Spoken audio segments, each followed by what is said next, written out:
Hi everyone. Hi everyone. We're gonna start now. Hi, just wanted to say hi. My name is Michelle. Welcome to the second Luvme Hair workshop. We're so excited to have all of you guys here with us tonight. If you can mute your mic, that would be great. Thank you guys so much.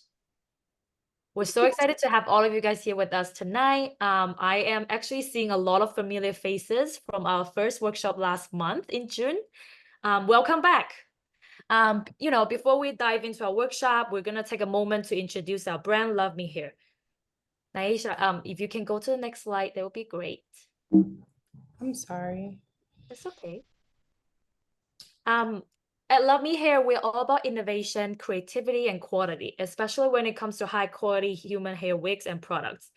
As a lot of you might have known already, our brand slogan, Love Me For You, reflects our dedication to offering high quality wigs that exceed the industry standards. What makes us unique is our commitment to providing a wide range of options to suit every style and preference. We believe hairstyles are more than just looks, they're a powerful statement of personal identity and self-expression. Each of our products is designed to empower women everywhere and showcase their unique beauty confidently. And now let's dive into our brand story and how our brand was founded. Now we can go to the next slide. So back in 2009, fresh out of college, our founder Helena saw a gap in the wig industry, which was dominated by hair bundles. She noticed the struggles women face with these bundles and traditional wigs. Determined to make a change, Helena founded Love Me Here in 2014, becoming the first brand in the industry to make wigs. This upcoming September, we're actually celebrating our 10th year anniversary, which is in 2 months. We're very excited. Yeah, I'm clapping as well. I see you clapping. Yay. From day one, we have listened closely to our customers, understanding their frustration within the wig industry.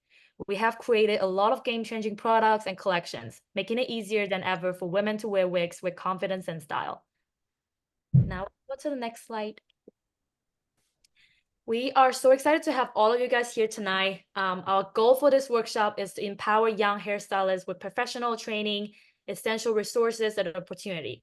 We believe in celebrating diversity and fostering a sense of community.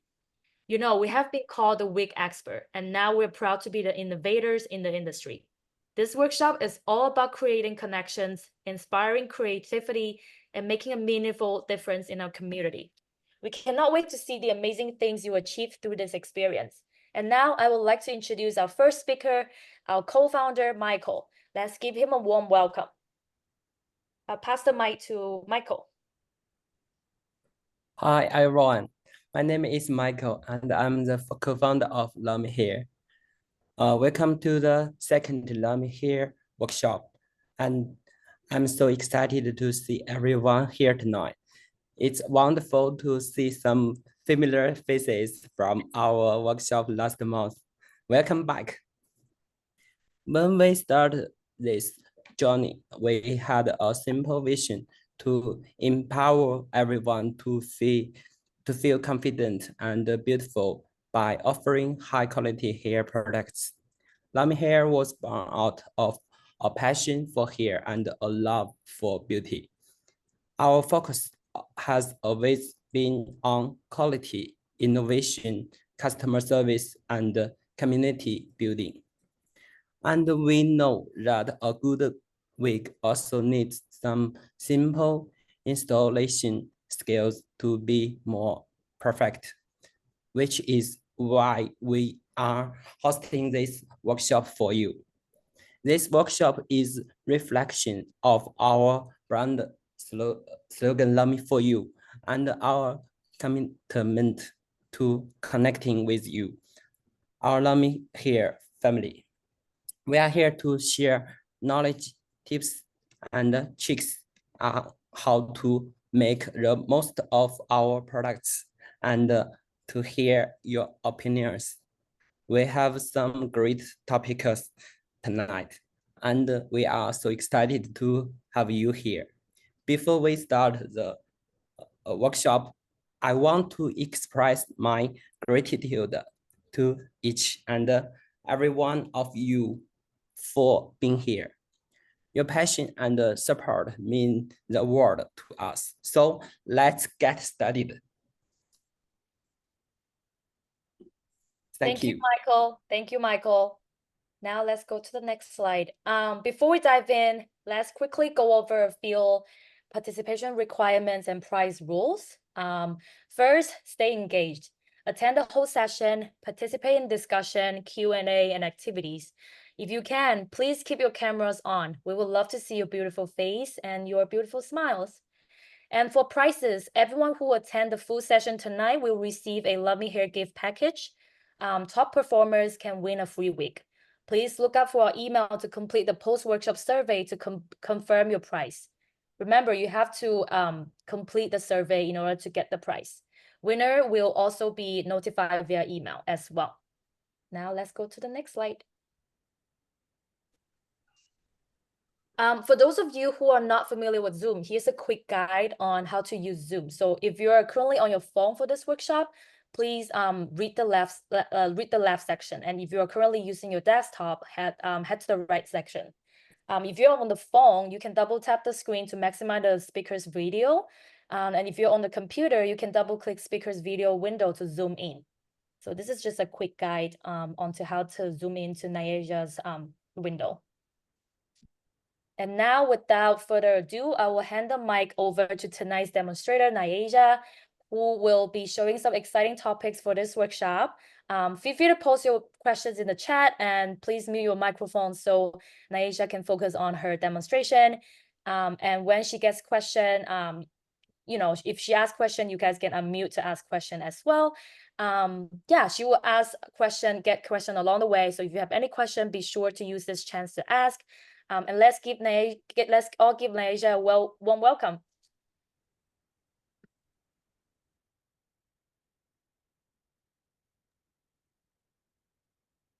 I'm so excited, first and foremost, to be doing those. I'm sorry. You were muted.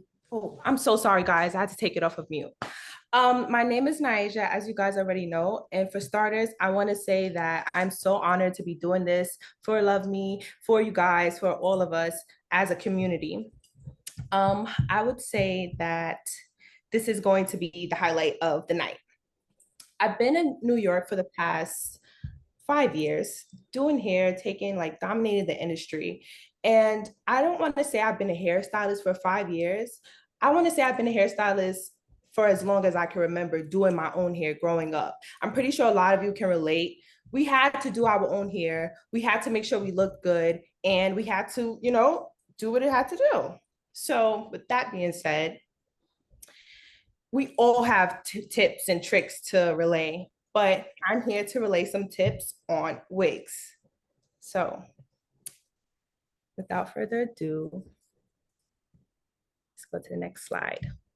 So our topics are blending, plucking, and face framing.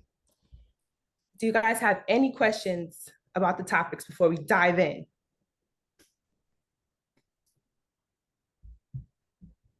How do you blend? Okay, we're gonna dive into that right now. Sorry. Blending. So for blending, I go based off color matching, cutting off the lace, a scissor versus a razor. So with color matching, first of all, you have to look at your client and see what complexion are you going for? Are they light in complexion? Are they, you know, medium color, or are they darker? So my client right now, she is on the medium to dark. She's in the middle. We'll call that the middle. So I use these makeups. First of all, Ruby Kisses. They're really good. Ruby Kisses is a really good makeup to start off with. Now, you can't use Ruby Kisses without a Ruby Kiss brush. You got to get the brush to match. So you basically, these colors range from, I'll say 7 to 16, 16 being the darkest, 7 being the lightest. You want to go as close to your client's skin tone as possible. If you can't get close, we also introduce lace tint. Now, lace tint is a game changer. Lace tint is something that you should have in your collection. If not a lace tint, then a lace mousse. I use the Bella Brand's products. They're really good, really affordable, and they last for a long time. Now, I'm gonna get started with putting her complexion onto the lace. Now we have this wig, of course, from Luvme. It is a 24-inch straight wig, I'm sorry, HD lace. It's already pre-bleached and it's pre-plucked. So we don't really need to tint the lace. However, just so it could blend seamlessly, a little bit more seamless, we're gonna put a little bit makeup. While I put the makeup, if you guys have any questions, you can let me know.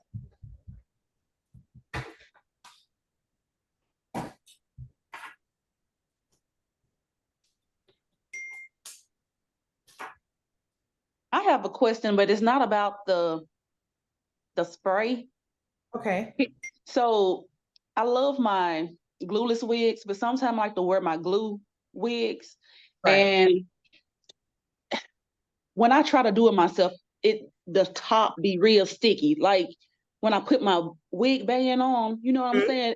It gets sticky and it sticks onto the, how do you not get it sticky? Because what I do is I put the glue on and then I blow dry it and let it clear a little bit. Then I put like another little few drops on there and blow dry it, let it clear. And then I put my wig on there and then I put my band on there. Should I blow dry it before I put my band on there? So before I answer your question, I want to ask you a question. Okay. Are you hot or are you in an air conditioned area or are you hot while you're doing your hair? No, it's the regular blow dry. I don't use So cool or nothing like that. Okay, but before you start blow drying, like, is the area that you're in air conditioned? Because if you're hot or if you're like sweating while you're doing your hair, it's kind of hard to allow the glue to fully dry. Or when you put the band on after it turned clear and everything, you may or may not, 9 times out of 10, you're sweating while the band is trying to seal in your glue. So when you apply glue, the glue is white. So we'll show it here. Touch by Misty Glue. It's a good glue. The glue comes out white, as we all know. It dries clear. But once you start sweating underneath it, it goes back to its natural state, which is white. So you want to make sure that you're allowing your glue to dry at least 24 hours. Don't get your hair wet within those 24 hours. Don't sweat within the 24 hours. And if you're sweating, it has to be to a minimum, or else it's going to be that sticky and, the texture that you don't want. Thank you. I think what my problem is, I do it in front of my vanity where all the mirrors and so it's hot. So that's helpful. Thank you. For now on, I'm gonna turn my light off. Yeah, the lights. Let me tell you, these lights be doing a number. Yes. A number. I have a question. When you put that makeup on the lace like you're doing, does it come off? I mean, does it like if you know what I mean? Like, does it, when you sweat, is it running or is it gonna get everywhere? Does that make any sense? Yes, I've never worn a wig in my life, so this is my first time. So with the wigs, when you put the makeup on, I use a cream makeup. You can use like whatever texture you want to use. But with the makeup, if you're sweating, it doesn't really run off. The only time I would say the color comes off is when you clean your lace. So with shampoo, some people use dishwashing liquid, conditioner. When you wipe it off, that's when it comes off. Can I say something? Sure, my model wants to say something. Yeah, and like cream makeup is way better than the oil-based makeup. Like I feel like when you use the liquid-based makeup, that's when it'll come off and you'll see it rubbing off on like your elastic band and stuff. So that's true, because the liquid ones, especially if it's a moisturizing makeup, it has an excess oil. So A, your install probably won't last as long as it should, and B, it can tend to come off. So if it's really liquidy, it'll come off. I have a question. I tend to use alcohol to remove like any like residue on the lace, and it comes off super easy. Once I use the alcohol, I use a little cotton swab like that. Yeah, what would you call it? Q-tips. Sorry, and I'll just clean it off, and it'll come off really easy. So I have a question. Yes. for your hair, your natural hair, you know, like your baby hairs, when you put in on the glue, I've had problems with that. It's sticking to my hair, and the actual lace is sticking to my hair. So what do I, you know, I don't want to just rip it off because that can pull out my hair. So what would I use to keep it from pulling out my natural hair? So before I answer your question again, I'm sorry. Is this when you're taking the wig off, or? Yes, Okay. yes. So a lot of people don't recommend alcohol because it can tend to be very drying. However, hear me out. It is the most effective way to remove your wig and to not rip your edges out, because I know we want to wear our hair underneath the wig that we have, you know? So the alcohol is going to lift all of that up. But I would say immediately right after, moisturize your skin, because you don't want to break out and have your forehead cracking because it's dry now. So in a high amount of the 99% alcohol, it's high, but it's gonna do the job. Okay, thank you. You're welcome. So I have a question as well. Oh, sorry. Okay. I'm sorry. Go ahead. Oh, I'm sorry. I have a quick question. I tried using the 𝐏𝐴𝐴 mousse. Okay. And I wear my hair glueless. So I'm taking my unit off every night. And I found that the mousse, it actually seemed like it was taking the hair off around of the wig itself.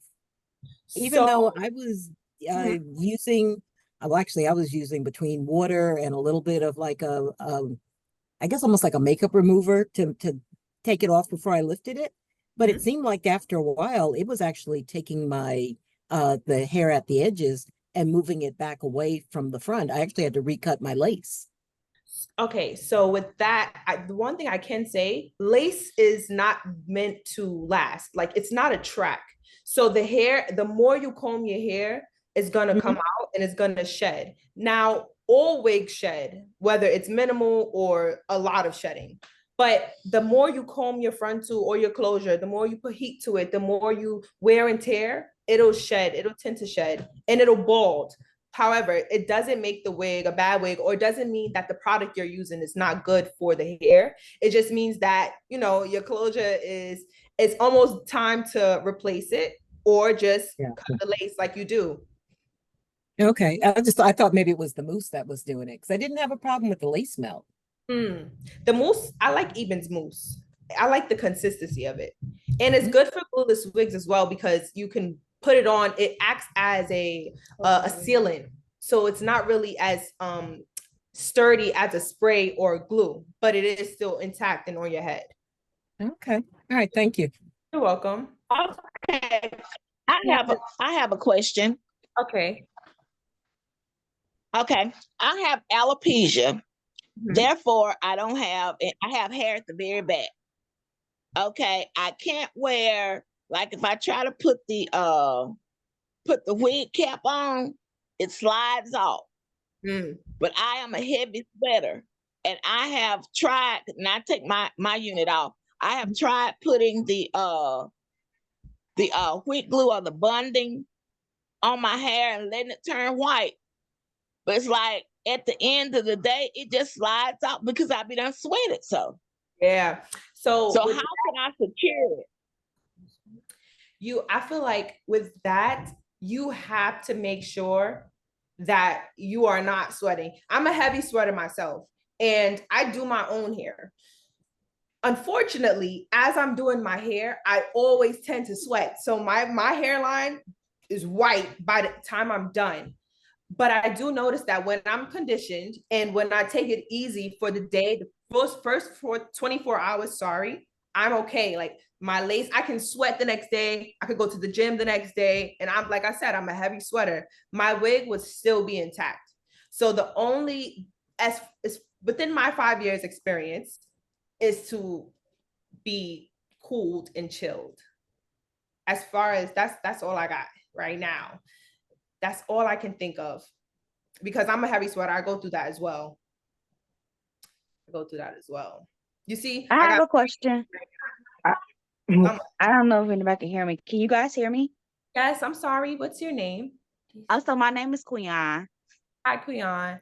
And so I have a question. So I don't wear, I see that you have her all the way secured down. So I don't keep my wig caps on. I braid my hair down, put my wig cap on. I see a lot of people commenting as well. So I wear glueless wigs a lot. So I definitely don't glue my hair on. It's just out of force of habit. So how do I color match or even use so my lace won't show underneath on my hairline? That's why I am. I don't wear makeup a lot. I don't know how to cut and match at all. I just started wearing wigs not too long ago. So I'm trying to figure out ways of not doing the whole procedure because I don't want to lose my edges. But I have lots of hair. And so when I'm wearing my wigs, they tend to like slip back and you can see my either wig cap or my edges underneath. So how can you help me learn how to control that? So as of there's this product. I don't have it right now because I didn't intend on doing a glueless install. But before I get into that, the wig has an elastic band. Every glueless wig that you wear should have an elastic band and an adjustable band so that you can adjust it to be tight or just adjust it to your head in general. So the first step that you want to have is, an elastic band in your glueless wigs. Now for the next step, I would say to push your edges back, your natural edges before you put the wig on, just so that it'll be, out the way. And when it does slip back, when or if it does slip back, it wouldn't show your natural edges. Okay, this is an easy choice for me, actually. So I do have a question. I'm a big poker player. Yeah, so how I just got into the glueless look because I am trying to save the little bit of edges that I do have left. But so I was looking for something that still gave me like a little more security than just the comb. So I started using the lab hairs cap, but it slides back. And sometimes I'm scared, like I'm gonna be walking and like my wig is on the floor along with the cap. Like I can't get it to hold. I'm sorry. Is somebody's mic that needs to be muted? I can't hear you. I'm sorry. I just got a request that said the host wants me to speak. Do you want me to mute it back? No, I think it was someone's background was too loud. I couldn't hear the other person that had a question. That was all. Okay, we need to have the mics muted unless we're actually speaking to you. Gotcha. All right. Yes, thank you so much. Back to your question. Again, I would say the elastic band plays a big role. You can use the grip ones that really hold. It has to be all in your elastic band. So Okay. I'm going to I tried that the silicone band thing too, and it all just slides. Like I don't know what kind of head I got. So I'm going to pause on the questions just for a little, maybe 5 minutes. Oh man, I have a question. I'm going to pause on the question for 5 minutes. Really quick. Sorry. So we put the wig on, and as you can see, the closure is a little bit too much on her forehead. So now this is where, I'm sorry, I'm going to skip the slides really quickly because blending and plucking plays a role. It plays a part. It ties into each other. So I'm going to skip. Now, the closure, how do we get her from looking helmety in a sense to looking more natural to the point where we have to ask, is this a wig or no? Now, plucking is a major part in that. So she has her middle part and her hairline, I don't know if you guys could tell, but her hairline underneath is like,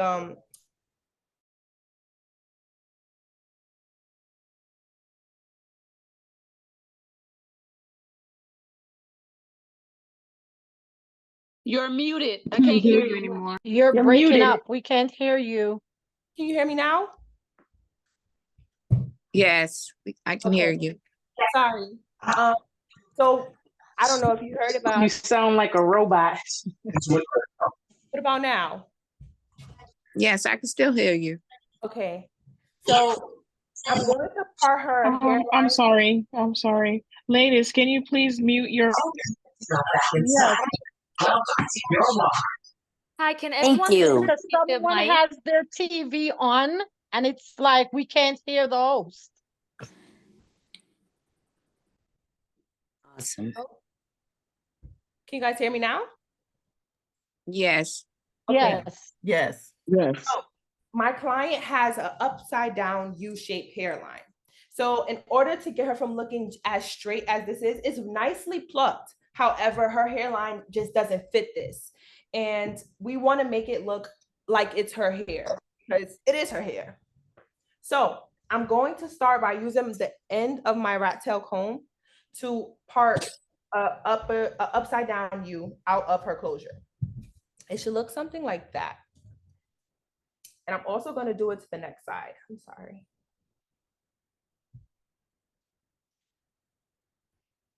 Now, before I start plucking, I just want to show you guys the difference between a angled tweezer. I'm going to show you guys the difference between the angled tweezer and the pointy angled tweezer. Now, I prefer the pointy angled tweezer because it creates the look that we want to go for, the thin natural hairline, with at the same time pulling out enough hair so that it looks the way it's supposed to look.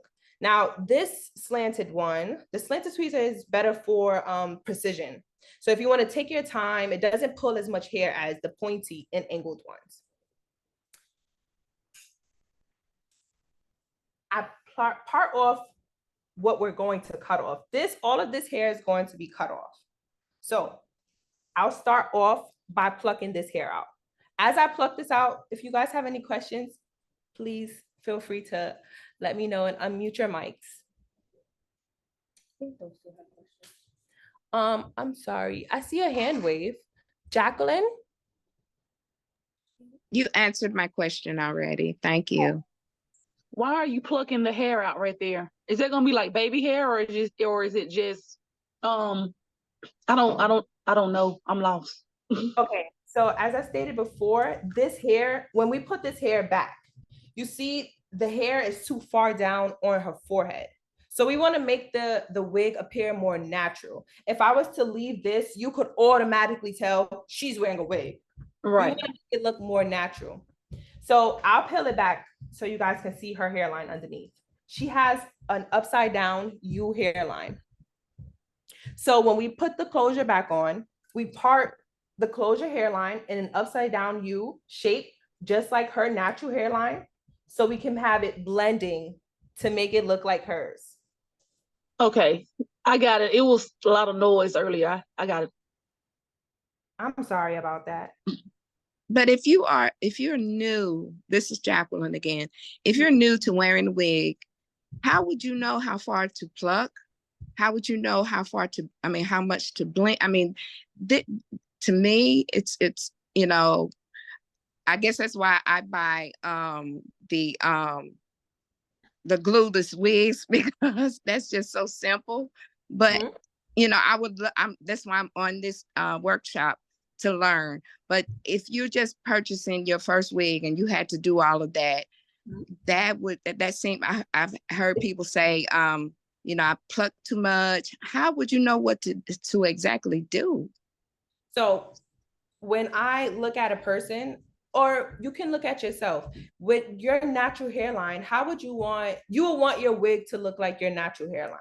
So in a sense, you're going to buy a wig that's already plucked, but the more you get into doing hair, or if you ever wanted to take up the trade, I would say, try to mimic a natural hairline, like someone you like their hairline and now you want your wig to look like that. I would say for beginners, under plucking, which is plucking too little, is better rather than over plucking. You know you over plucked when you start to see bald spots. So we don't want bald spots in the hair. When you buy the wigs that are, you know, online, sometimes the alterations will need to be done to it. But I do understand that you may not know what to do to it. So I would say just imagine your natural hairline on the wig. So I'm gonna go in and define her middle part a little bit more. And I'm also going to pluck out the hair that we don't want. Using my angled tweezer. Do you wet it before you start plucking? Sometimes I do, sometimes I don't. I don't really have a preference. It just depends on how you're feeling the day, you know? I prefer, well, no, I don't have a preference, I'm sorry. It depends on the hair. If the hair is a little bit thicker, so this hairline is really thin and the knots on it are really small. So the knots are the little black things on your lace that make up the hair. When your knots are of a bigger size, I would suggest to wet it as a beginner. So with the how thin is your subsection that you're doing around the hairline? I'm sorry? How thin is your subsection around the hairline? Is it like 1/4 of an inch or less, or so it's hard telling from the screen? I'm going based off her hairline. I'll say about an inch. Oh, okay. Thank sorry, you. About 1/4 of an inch, yes. You're spot on. I'm gonna pluck the hair from out of the hairline. I have a question. So I have a widow's peak and I have lots of baby hair. It's Q again. So if I'm plucking, because I do glueless wigs as well. So if I'm plucking, how do I go by my widow's peak? So I have a question. Do you want to emphasize your widow's peak on the closure or the wig or the unit itself? Or do you want to mask it and create a regular, not regular, but a hairline without the widow's peak? Sorry. So it really doesn't matter because I usually pull back my edges anyway. And so it depends on who's laying my hair. So it's either braided all the way back where my edges are kind of laid down a little bit more, or it's in a zigzag pattern where it allows my wig to be a little bit flatter once I put my wig on. So it just depends on what stylist is doing it. Okay. I would say it just depends on your desire. So if you want a widow's peak, the way I go about it, I part out a V shape. So the V shape is basically a widow's peak shape, and I'll pluck along that shape.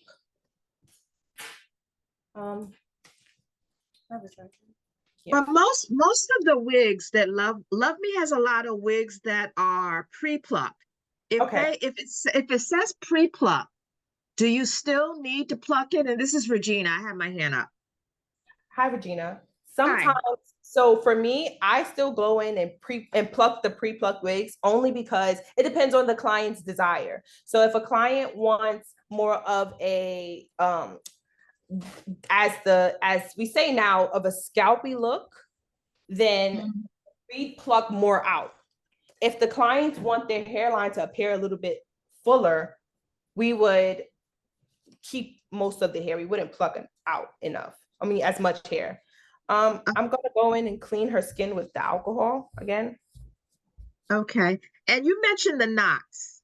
Okay. The knots in the part. When you are looking at a lot of the models on when they're showing the wigs, you don't see those knots. But when you get the wigs, you see them. Is there any way to get rid of those knots or make them less visible?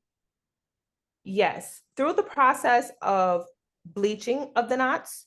So we would go and use this powder. I actually have some BW2 powder. It's a bleaching powder along with developer that I do not have at the moment, but we use those things. It's a lightener. I'm sorry. I'm just gonna go in and glue her hair down. We're gonna use 3 layers of this glue and make sure it dries clear in between. Okay. But I would use— Hi, it's Tina. Oh, I'm sorry. I'm sorry, Tina. I would use the bleach to make the knots lighter. Now, if you're of a lighter complexion, I would say leave the bleach on the knots for a little bit longer than you would if you were of a darker complexion, only because we don't want the roots to appear brassy. And then we would go in with a purple shampoo to tone out the brassiness. I'm sorry, Tina. Regina was talking, her mic is muted. Oh. Tina? Oh, I'm sorry. What volume developer are you using with the BW? I use 30 to 40, depending on again the knot size. So if the knots are smaller, I like to go lower because it doesn't need the longer processing time. Or you can use a 40 volume and just process it for a short amount of time.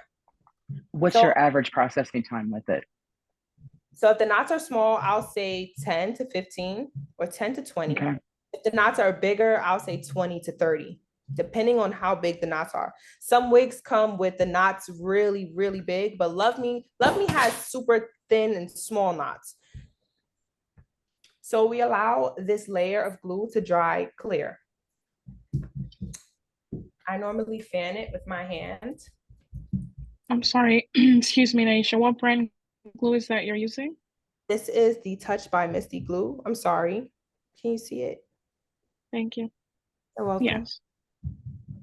Nigel, when you said 15 to 20 or 20 to 30, are you talking about minutes? Yes, ma'am. Oh, okay. Hi, ladies. We're gonna get questions towards the end, so we can focus on like putting on the wigs on the model.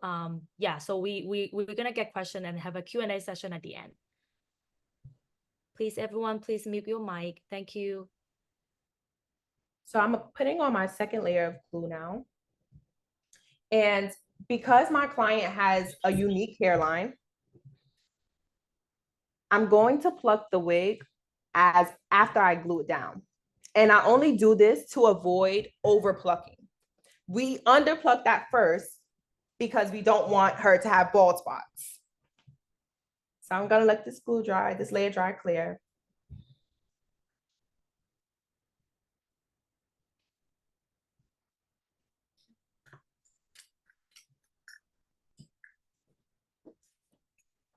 That could be another reason why they were slipping off their skin.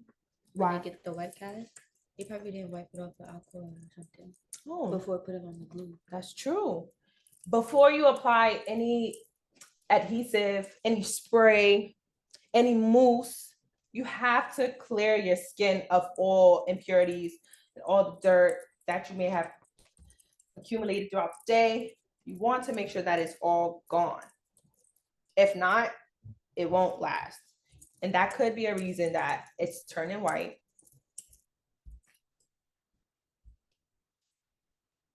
I'm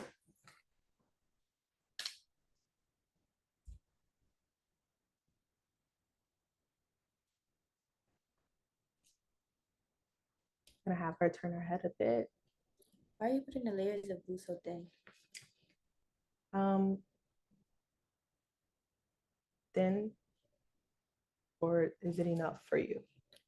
No, I'm just asking, like, is there a specific reason? Thin layers allow for the glue to dry thoroughly. If you put too much glue, it'll be gunky. That could be another reason. See, I love the questions. Thank you so much. Gunky layers result in a white, like a nasty pull off. So when you take your wig off, or if it comes off, it's going to come off tacky and it's going to be stringy. And when you sweat, is going to lift up faster if your glue layers aren't thin.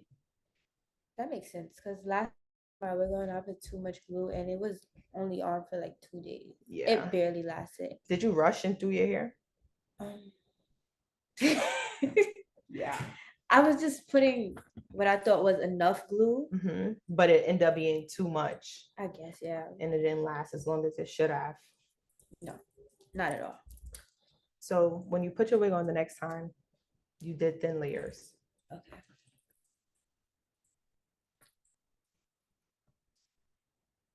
Okay. It's almost done drying clear.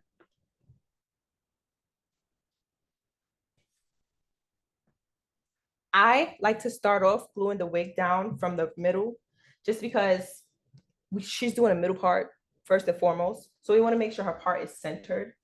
And if it's not, we can always go in and clean it up. But I prefer the middle to start off. I put the wig down.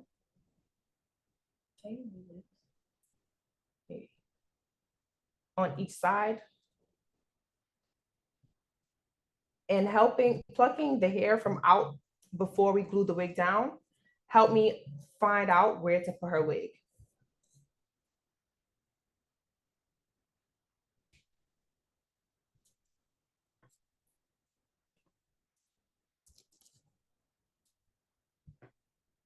I'm gonna have my client hold her hand on, yes, one of the sides of the closure as I'm pressing in the glue, the hair and lace to the glue.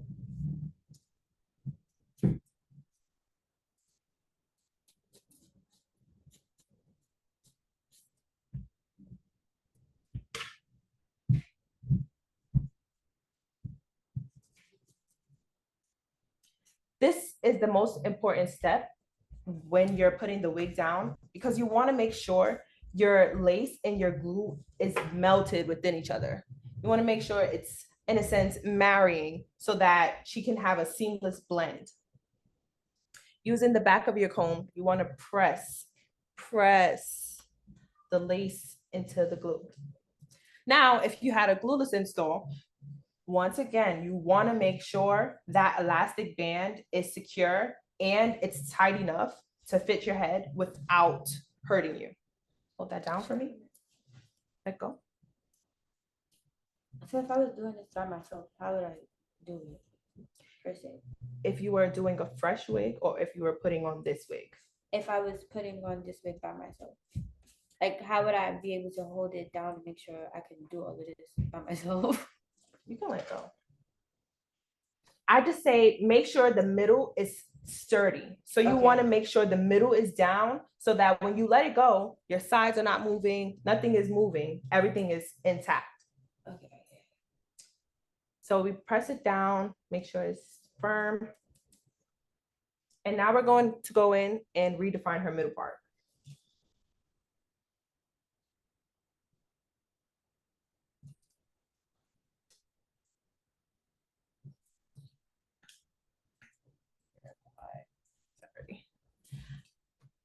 To make sure her middle part stays, we're going to go in with this hot comb. I have my hot comb on 355 degrees. I'm going to turn it up a little bit. And I'm going to go in and make this a little bit more flat so that I can see properly what I'm working with. And I'm also going to go in and hot comb the rest of the hair back as well. That feels really good. So going back to plucking, I'm gonna go in with my angle tweezer because I don't want to pluck too much out. However, I still want to get a good amount. Now, we want to create a slight widow's peak. So I'm gonna go in and make the part right here a V shape. Like I was saying before. Let me just go closer so she can see. Yes. So there's a little V shape that I'm parting just right after her middle part so that we could create that middle part look. I mean, the widow's peak look. After this, I'm gonna go in and pluck it so that it's not as harsh. Plucking helps the hair look more realistic. Now, this is the widow's peak plucking style. I'm going to part the hair. And I'm not gonna pluck on the hairline because that is one of the biggest ways to overpluck. I'm going to part about 1/4 of an inch behind the actual hairline. Should I hold it? No. Okay. You can ask your model to hold or you can hold it for yourself, but I know a lot of us is gonna be doing our hair ourselves. So you can let it go or you can hold it. And I like to take my tweezer and going in with the angled slanted side, I like to put it on her hair. Like you want to feel it pressing against her head and you want to open and close. You want to work on this motion, opening and closing your tweezers. Because if you just keep it closed while you're doing the motion of going back, you're not going to be plucking anything. So you want to open and close. You want to make sure you're getting as much hair out as possible for your desired look. So I'm going in and you don't want to stay in the same spot. You want to move around because staying in the same spot is also going to cause balding that we don't want.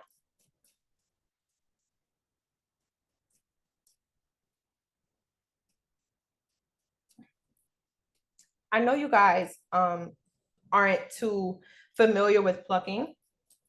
So it doesn't happen overnight. These are things that you have to practice and you have to keep at it so that you can get the hang of it. I had my stages where I was over plucking. I also had my stages where I was under plucking. But you know, you get to the middle of it. And again, it's for your desired look. However you want your hair to look, it's going to look. I see a lot of people on TikTok, they like their wigs over plucked. Yeah, a lot of people like their wigs over plucked because it gives that look. But will your frontal last that long still? Like, it depends. Now we have 13x6 frontals. We have 13x4 frontals. 13x6, the 6 is what goes the farthest. So it's your part. So you have a 6x6 closure on. Actually, you have a 5x5 closure on, and her part goes into the middle of her head. So I plucked enough from the first parting that I made, and I just separated the 1.5 inch of hair that I had parted off the first time into 2, so that we can continue to pluck without making it look bald.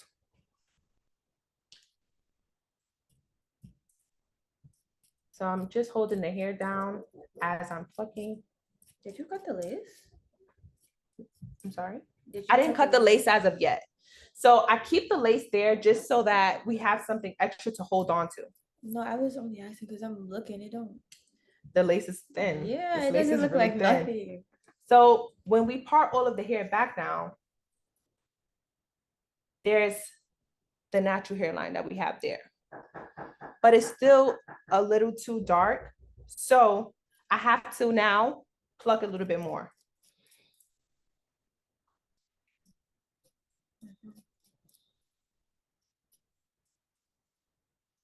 So I'm gonna keep plucking until it looks as thin as I want it to be. Now I want it to appear really, really natural.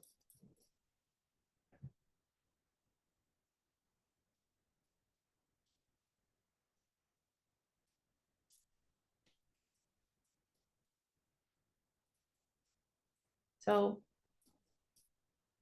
I just go in. Is this an edge? No.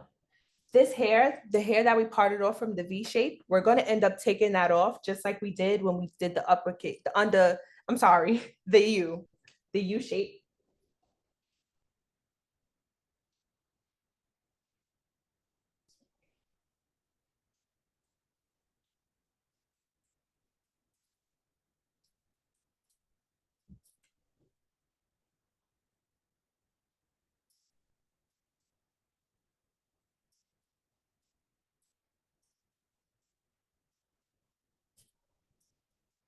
Instead of using 2 to blow.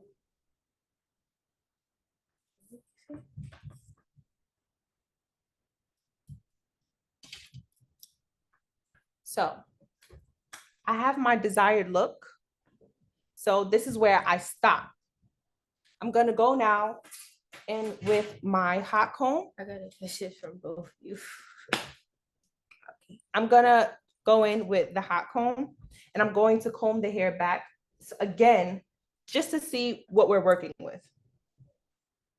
And I always Hello. I don't have a question. I just have a comment. A lot of people are saying they can't see like your screen. Once you tap in the window where she's speaking, you should see her screen be the main screen and not the PowerPoint. Because I guess they can't really see what you're doing because they're looking at the PowerPoint. Correct. So once you click in the video where she's demonstrating, that should be your main screen. So I hope that helps. Thank you so much. So I'm going to, this part right here, where we're actually putting the widow's peak, it looks a little too thick for me. So I'm just going to go in and tweeze it out a little bit. Just so that, again, it looks as natural as possible.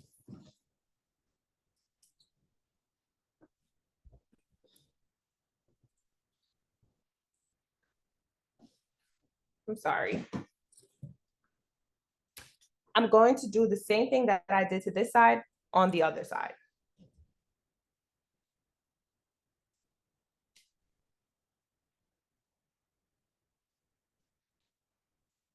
Again, taking a little V shape from out of a little bit away from the middle part, just to create that widow's peak look again. This.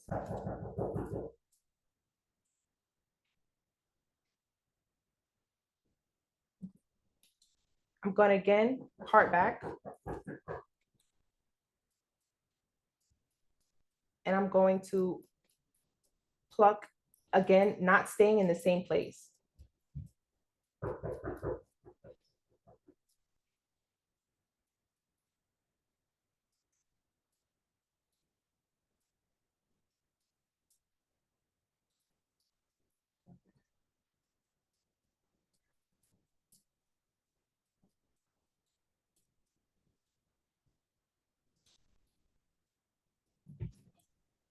Hello. Yes. Hi, yes. I think the complaint about not being able to see, I think everyone thinks it's because they're not clicking on it to make you bigger instead of the PowerPoint. But I think what would help is one time your model came closer to the camera and you can really see everything that you're doing. And I mean, I understand what you're saying, but I know for someone that's really a beginner, it would help if they could see close up, because plucking is, like you said, it's a skill. It's a skill you have to learn over time. Okay, I'm going to see if I can move my tripod a little bit closer just to bring you guys in. When she moved closer, that was even better. Yeah. You Can could you use Rid of the yeah, PowerPoint yeah. so that you're the main attraction. Just get rid of the PowerPoint. We could always look at the PowerPoint later. I want to see what you're doing full screen, please. Okay. Nyasia, we can just stop sharing the PowerPoint and we can share it later. Okay. Thank you. Amen. Yeah. Is that better, ladies? Better. Yes. Okay, perfect. Chat now too. Absolutely better. Thank you. I'm going to move this back a little bit and let me know if this is still good for you guys. Perfect. Yes, that's wonderful. Thank you. No problem. Okay, so I'll just reiterate what I was saying so that, you guys can see me better. So you see, the hairline is now looking a little bit more thin because I'm plucking it. But I don't know, it's not picking up good on the screen, but I would tell you guys, this piece right here is a little bit too thick still. So I'm gonna go in with my slanted tweezer, again, not taking too much hair out, but still more precise with plucking, opening and closing and pulling away, open, close, and pulling away. And as you can see, the hair is starting to get a little bit more thinner. So we're gonna do it again around the whole hairline. And when you feel like you've had enough, when you feel like there's enough, I feel like that's enough. I'm gonna take the piece that I parted out, the 1/4 of an inch, and divide that into 2 again and part it back. I wanna keep plucking. So we're going to, again, do the same motion of opening and closing, making sure that we're actually pulling the hair from out of the closure.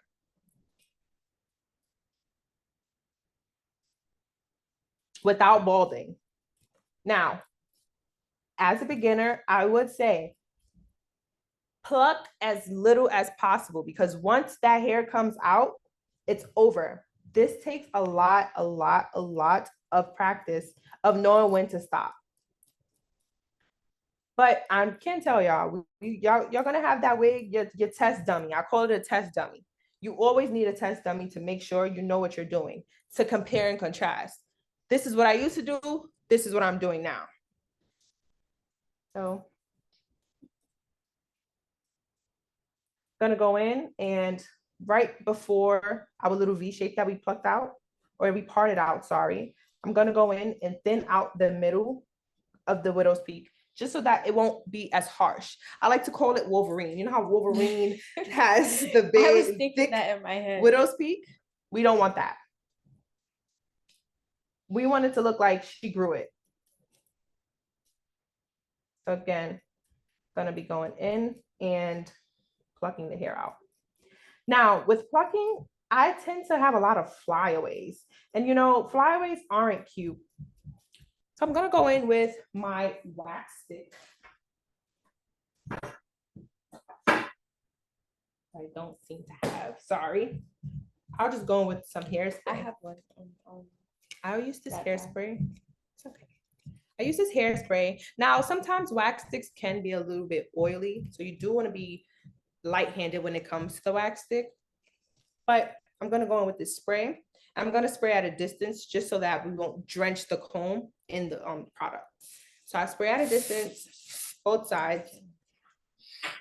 And I'm gonna just lay the hair down because the hot comb does the trick, but we need a little product to aid with the hot comb. So I'm gonna go back in and continue to pluck until I feel like I'm done.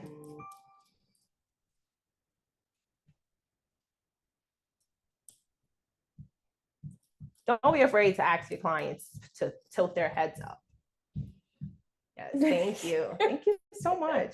I appreciate it. What did it? Please. Somebody said something in the chat. Oh, I've experienced the wax. Yeah. What if you a little bit goes a long way with the wax stick. Now, I'm sorry. I felt like I put too much hair from out of the V shape that we parted underneath the widow's peak. So I just put it back. Now, the good thing about underplucking or pulling the hair out is that you can always add it back. Once you pluck it out, you cannot add it back unless you're going to use a crochet needle to go through the lace. the spray is the Bella brand. What is that? The free spray? This is her Melt 2.0. Her line of products are really good. I love this spray. Love, love, love.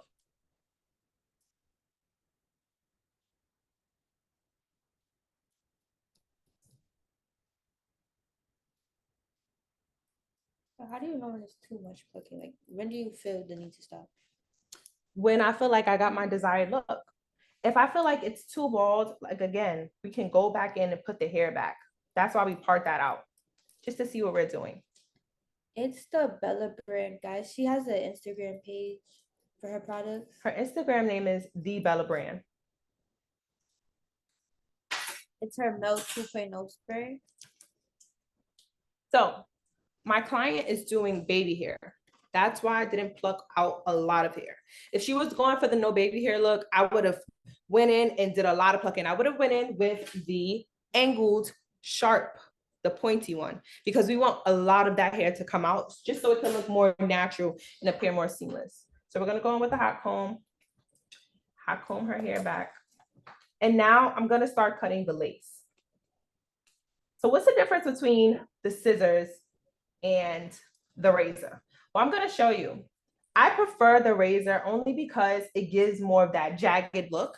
We never want the lace to be cut off straight because we don't have straight hairlines. Some people do, but you still want it to look as seamless as possible. And a straight line won't give you the seamless look. Yeah, I've seen a lot of girls do it with straight and it looks like I can tell it's a wig. Wig, yeah, we don't want to know that it's a wig. We want it to be as natural as possible. So I'm gonna go in and redefine her middle part. And I feel like plucking is never done. You've never completed your job until you've completed the job. And I say that because you may not see all of, you don't know what the hair is gonna look like until it's finished. You have the vision in your mind. You have the vision in your mind, but we won't know until it's complete. One thing about me in the middle part, guys, it has to be perfect. It's spot on. That'll be nice. Have your client look at you. I don't want to turn her from the camera because I want her to look at y'all, but I need this part to be perfect.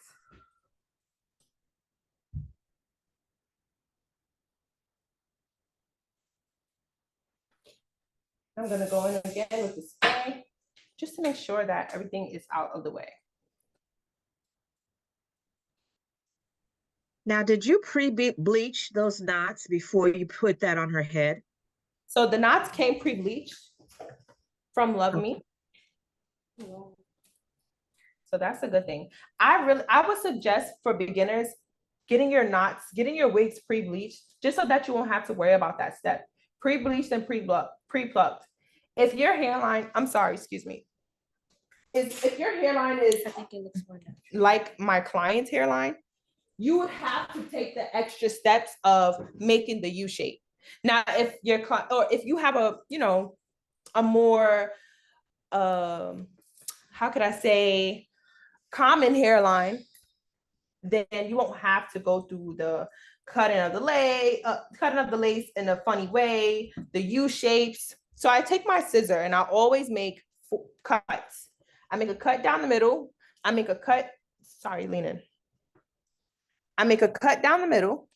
The lace is really thin. Yes. A cut down the middle. This is HD lace. Now, guys, I prefer HD lace because of this. Solely because of this. I can literally go outside. Yeah, and nobody will know. They will never know. I make one here, and I also make one on the other side. Now, I'm going to show you guys how to cut the lace off with the scissor. Now, the scissor is cool. But the same motion that you will go in with the scissor, you want to keep your hand at a zigzag, because if you cut straight, like I said, it's not going to look seamless. It's not going to look natural.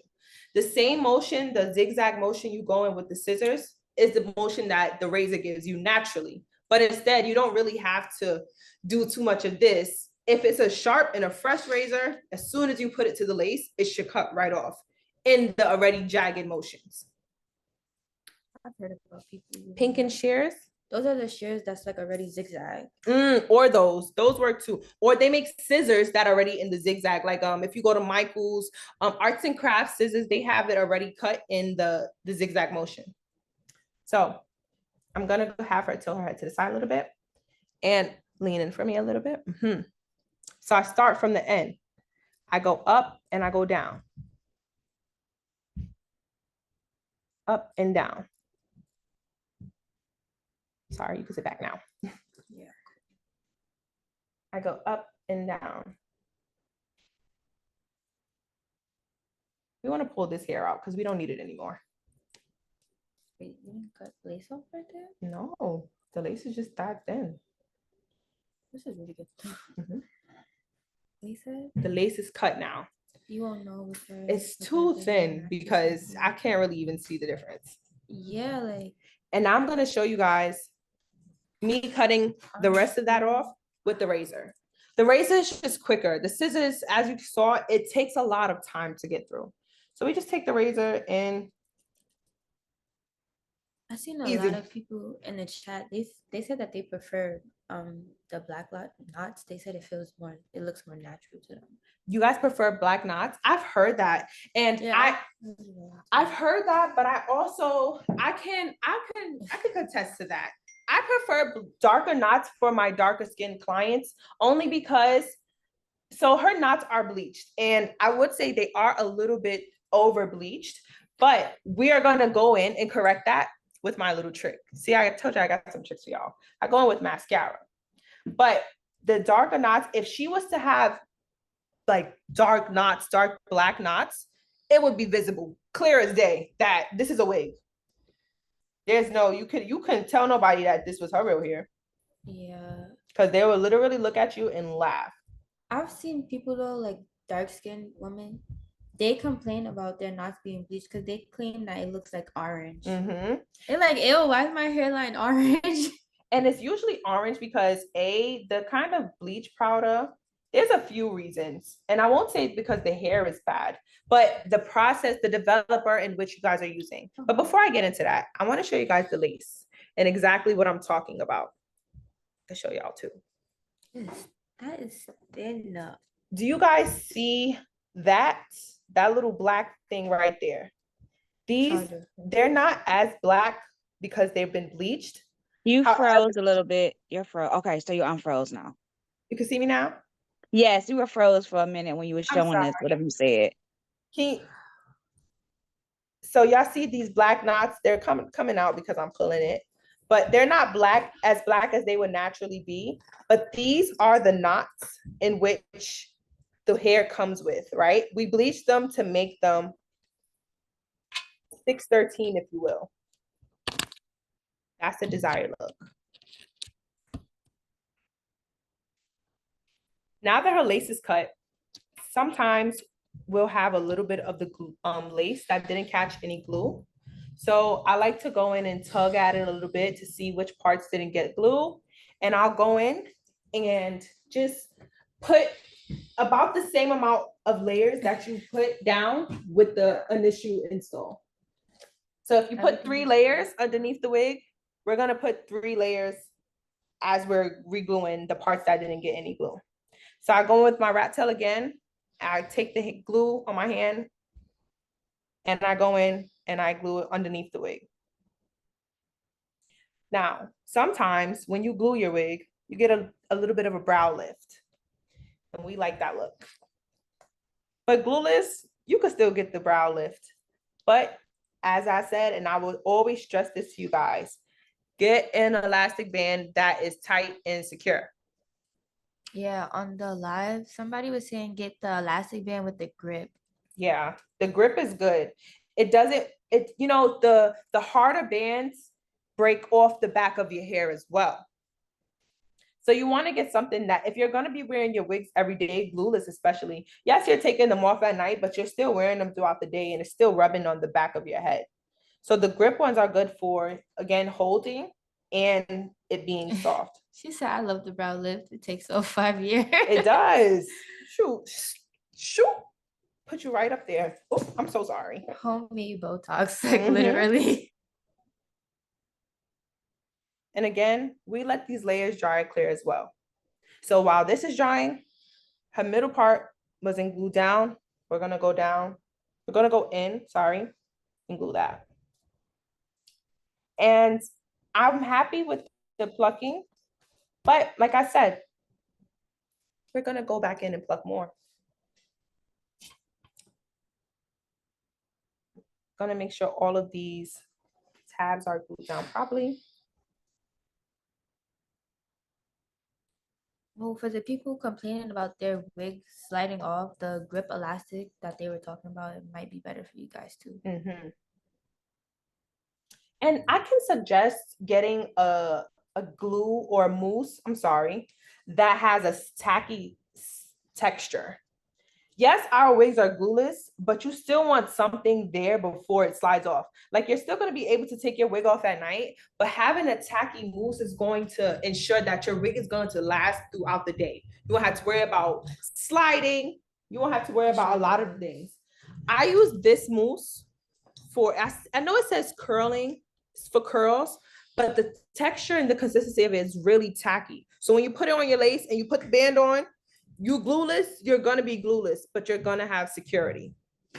They said this has elevated my game for sure. I really love that. Please, guys, write down these tips. What kind of glue? The glue she's using is Touch by Misty. I'm using Touch by Misty glue, guys. I'm gonna go in and use a little bit more glue because I ran out. Just tacking down her sides that didn't catch the glue again.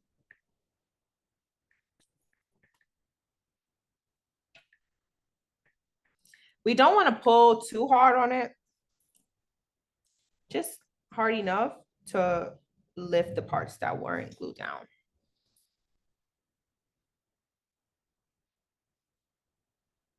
Oh, the Instagram live said they couldn't see the moves. Sorry, guys. At the pop-up shop, the stylist used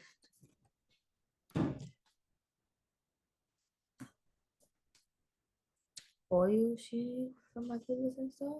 Well, I used to use oil sheen back in the day. That was a good trick. However, oil sheen is oily. So your wig is gonna slide all the way back way quicker than if you would put a mousse. So now that this side is clear, I'm gonna take the back of my comb and we're gonna put it down. And just like that, she's down. We're gonna do that to this side. We're also gonna lift the middle back up and apply more glue.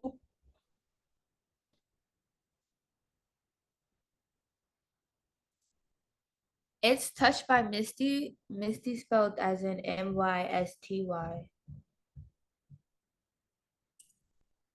She said, "Who want to be my first client? I feel like a professional." Yes, I swear this is it's going to elevate your skills if you haven't even done it yet.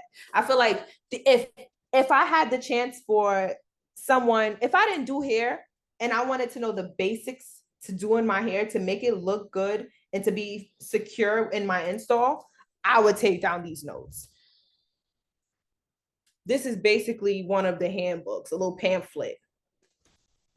So let's say I wanted this wig to be glueless, but like it's not really big, but it's like it's just fitting on my head. Like, would you think that would be good, or do you think I should get something tighter or something? Now, I would say when you're buying your wigs, that's a great question. Thank you. When you're buying your wigs, you want to make sure you're looking at the size. Now, if they don't have sizing, I would say try to find a site or, you know, places that advertise different wig sizes, because if you get a wig that's too small, automatic sliding. If you get a wig that's too big, then it's going to be bulky. So you want to make sure you're getting the best fitting wig. Now, let's say your preferred site doesn't sell wigs according to wig sizing. You can buy the bundles and you can buy the closure and you could get it handmade. Now, or handmade, or I'm sorry, sewn. I feel like those are the best wigs because you're literally getting it made to your head. Along, again, with the elastic band. So I'm gonna let this dry clear. And then after I let it dry clear, she's still not as thin as I would like to. And I'm also going to add the baby hairs in. But before I do that, I'm going to tie her head down and I'm going to let it melt. I don't even...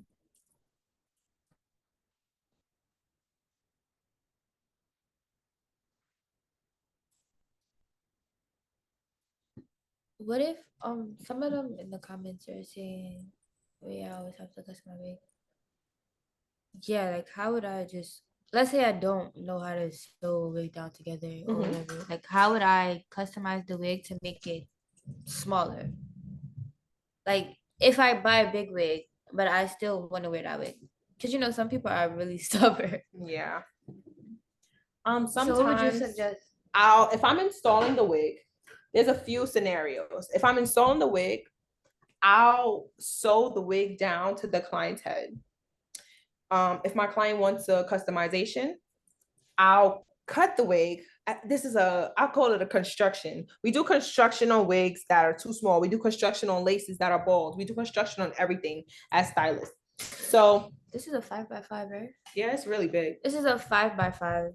So we do construction. So I would tie the hair up, cut it, and then re-sew it back together. So I'm gonna pull her hair up and I'm going to hold it up with a clip. Wow, some girl said she has 26 wigs over 2 months. Oh wow. From Luvme. Oh wow. They're so good, right? Where's the band? They want to line all of the products up after. No problem. The band is really good. I don't know how you put it on the phone. Would you just cut it? I want my lace to look like it's my scalp. If you don't know how to, what's that, color match? So I got the lace. Oh, someone did have a question about color matching and I didn't get to answer it thoroughly. Hold this for me. Yeah. So with color matching, I can't say that it's the easiest thing. But what I can say is you have to go into a store that has a variety of colors, a variety of selections, because if you don't, it's going to be harder to select your color. I'm going to touch back based on that, but let me show you guys how I'm going to apply the spray. Now, before I used to do a lot of this, but it doesn't really need too much spray. All you need to do, spray it on your finger and go in and tap. You want to go in and tap, because as we're tapping, we're also maximizing how much product we want to use. We don't want to build too much product. Then it's going to be cakey. Then it's going to want to slide back. So we just basically rub it along her hairline. I felt like sliding before. And after we've done that, we're going to immediately go in with the band, which you have back for me. I like to stretch my bands. And I'm going to go right on top of the lace, and I'm gonna tie it. Now, the importance of melting your lace. I don't suggest sleeping with the band at nighttime because it just hurts. Let's just be real. Hold this up for me right here. It hurts. But during this process is very crucial because I feel like there's nothing other than a band or a stocking that helps your lace melt into your skin. This is one of the most important steps while installing your wig. Somebody said that she gets Ruby Kisses foundation like a little darker than her shade because when she's inside, it looks blended, but when she goes outside, it looks a little light. I only find that with transparent lace. Transparent lace, if it's thick and if it's really bright, I would suggest going down a shade because we don't want that white cast. Like we don't want that look at all. Or again, using a lace tint. Lace tints really saturate the lace with that color that you're tinting it with. Just so that you could avoid going a shade down. You can let it go. Well, she said people don't know how to color match. I've seen you cut the lace before and like or that as well. So you see how we had the lace before. Sometimes you could cut a piece of lace off and like, okay, cool. We'll have different shades. So we can have this shade is from Just Kiss. We have this shade and we have this shade. Obviously, this shade is too light for her up here because she has a few different tones on her face. If I was using the middle of her, if I was doing her makeup for, let's say, I would go in the middle of her face with this color because it'll match the middle of her face more. The darker side, although that her skin is a little bit darker, I would still choose the darker side before I choose the lighter side because it matches her skin more. Now we could use a piece of lace. We could use a piece of lace. And this has a little bit of makeup, but there's no makeup towards the end. So I'm just gonna show you guys how to color match. We have the two shades. We're gonna put the lighter shade on the lace and match it to the middle of her head, just to see which one goes better with her skin. We're gonna put both, I'm sorry. So I have the makeup. Use both sometimes, press powder and Ruby Kisses, but often realize I don't need both, just Ruby Kisses number 15. I've seen some people use both, but not too much of the powder because you don't want to make it too cakey. So this is the lighter side, this is the darker side. When we put it to her forehead, I don't know if this will show up because this lace is really, truly thin. It's truly thin. I should have had some. I feel like the thinner your lace, like the less makeup you need to use, because when I put her makeup on, I just dabbed it in. But scoot closer, just so that they could see. Come closer. Okay, I'll come closer for the Instagram live too. If you can see, it is slightly lighter than her natural skin color. Why? Because this was the lighter side of the lace. But the darker side will blend more. Now, the darker side is not necessarily her skin color, but it still would blend more. Now, we would, being that... Wait, they want to see on the Instagram live. I'm sorry.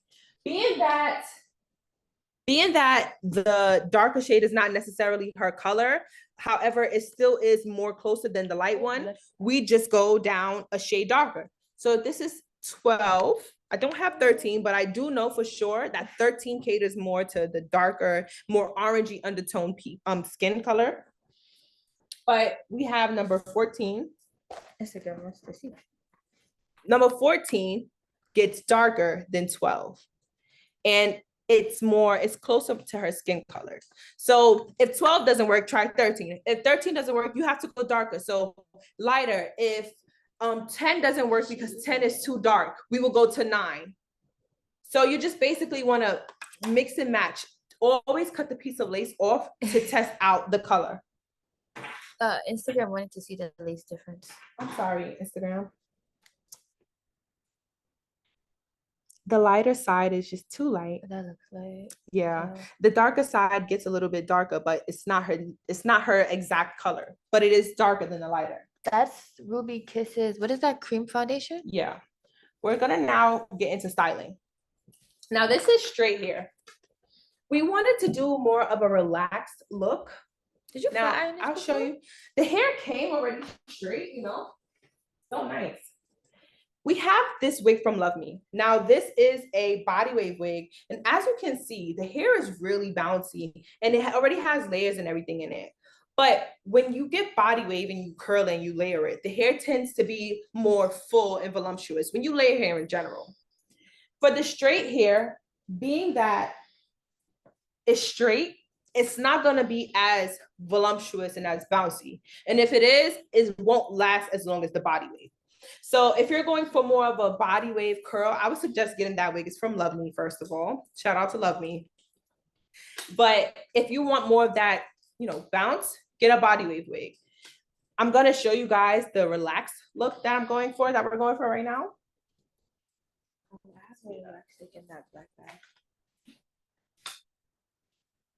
I'm gonna have my client hold the hot comb as well. Don't be afraid. And I'm going to mold the top of the wax. Of the wig. Using the wax stick. Let me see the curly look, please. Love. Oh, Instagram didn't get to see it. You want me to hold it while you do it? So this is body wave, you said, and it comes layered. Yeah. So now I'm going in with the hot comb and I'm just pressing the hair down just so that I can get it as flat as possible. So you see the difference automatically. Before we hot comb to when we hot comb.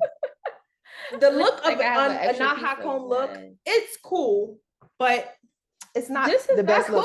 No, it's cool. So for the body wave wig, I would have left my hair not as flat as if I'm doing it straight, you know, because we want the hair to, again, look voluptuous.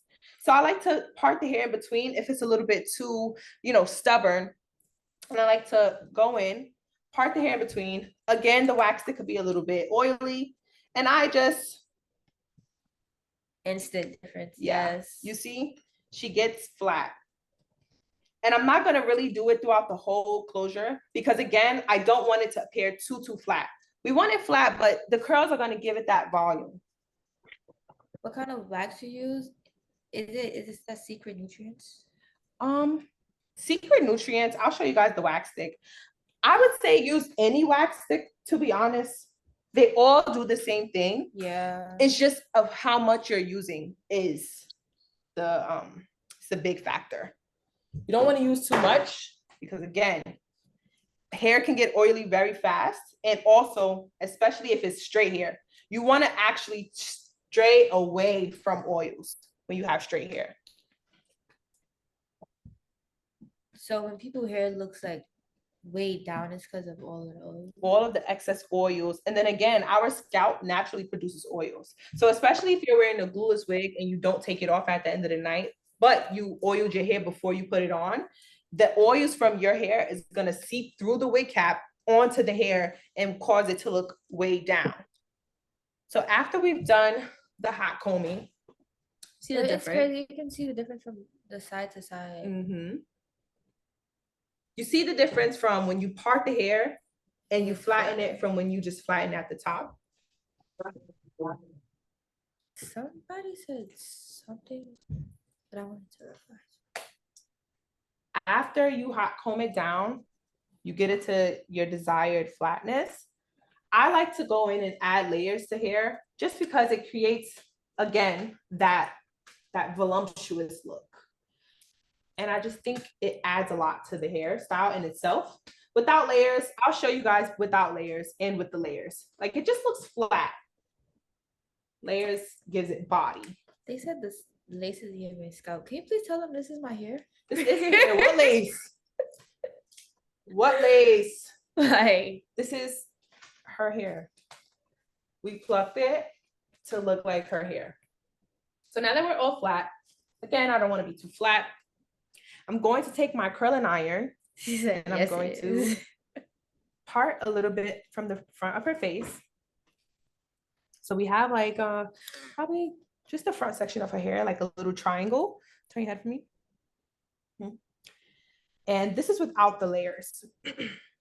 I take my curling iron. It's a T3 curling iron. I have it at the highest setting. I flatten it out a little bit. I open the clamp and I now twist going towards myself, holding the hair at the bottom. And we want to make sure the hair comes out at the end of the iron. We want to repeat this process. So we want to twirl and also just keeping the hair in our free hand. Have you ever added the Luvme clip-ins to unit for more volume and thickness? Luvme clip-ins, I've seen a video of a girl doing curly clip-ins and it blended in so natural with her natural hair. It was amazing. But I would say you could probably add clip-ins to a wig. After we let the curl go, scrunch your curl up. I'm gonna go in and pin the curls because pinning your curls makes it last a little longer, especially with straight hair. So with that curl, we just have a regular natural curl. I'm gonna go in and comb it out. That still looks good. It still looks good. Wait, how high does this go up to? I would say 450. Luvme hair could take that kind of heat. That's really good. You see that? Yeah. No burning, no nothing. It's literally no residue on this. That's great. We just have a regular curl. Now, you can leave the curl like this. We love this curl, but we want to go in and frame her face. Face framing is a lot. Like, let's say she wanted to leave the closure on her forehead before we plucked it. As a stylist or as, a person, we want to give the best advice that we can. So I would never tell my client, you should leave it like that. No, we want it to look the best that it can to fit the client's face. So this curl is nice, but I'm going to go in and add some layers in it. This is a T3 curler. That's the brand of the curler. And this is the 1.5? I believe so, yes. Or the 1 inch. 1.5 or 1 inch. Not too sure. I parted out the triangle shape. Going to your restroom. So I was telling him not to call you back. Somebody's unmuted. What did you say? So I'm going to part the triangle now from the middle of her head to the bottom of her earlobe. Now this is going to be the part of the hair that frames her face. And I'm also going to do it to the other side because what we do to one side, we do to the other side.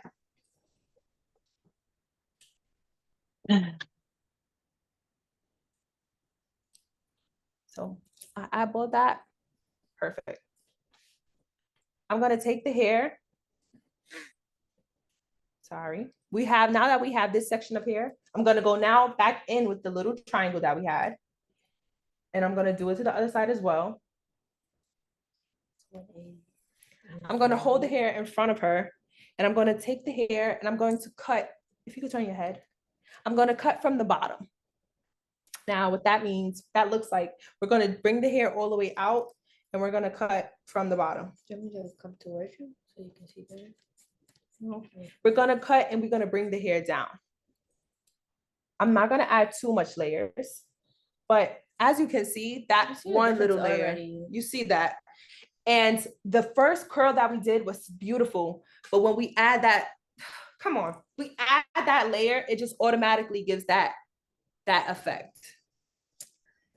So now we're framing her face and it's not, it's not as flat. When you say the bottom, do you mean like under the hair? Thank you. So thank you. That was a great question. When we pull the hair, you're pulling the hair, and when you pull it, you're basically having the front of her hair at the bottom. So the bottom meaning hold it out. And if you can see, it's falling from short to long. So when you cut, you want to cut underneath and take your scissors or your shears and go down, creating that layered effect. This 90 cut.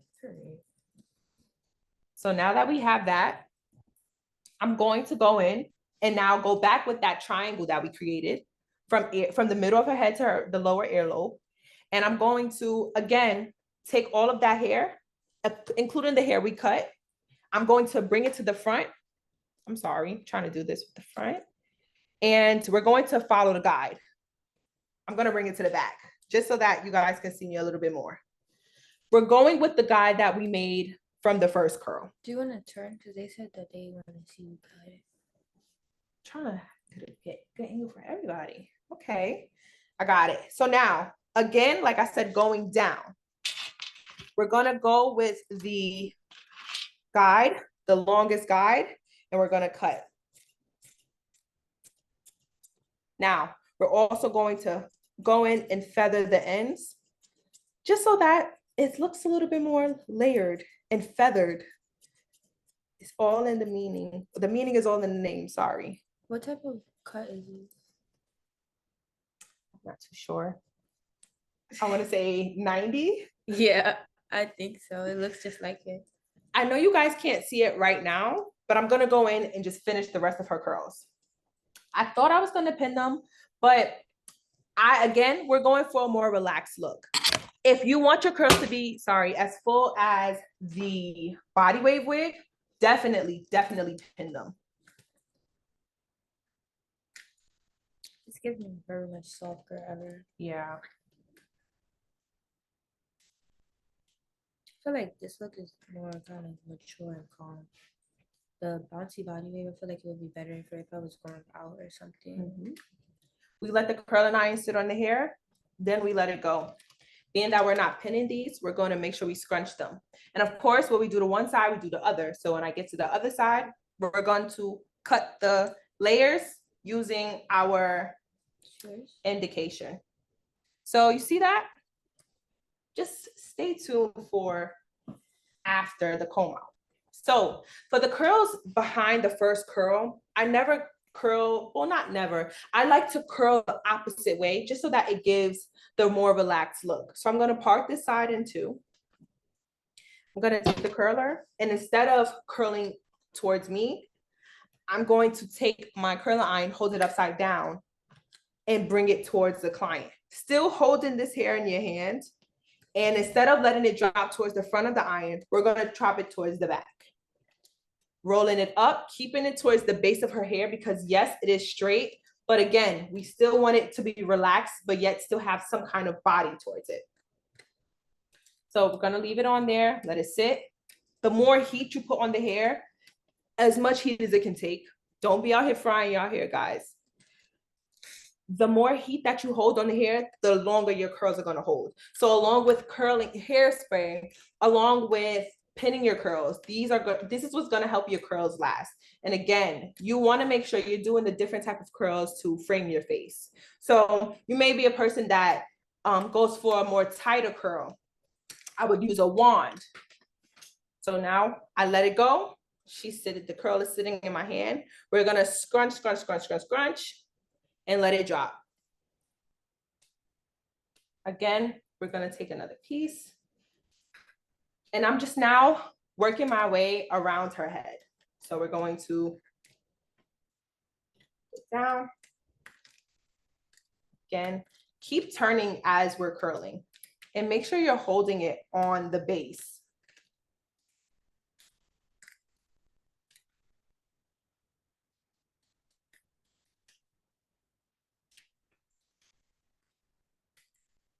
The general degrees for your hair, or the normal, the average degrees, I would say 350 to 400.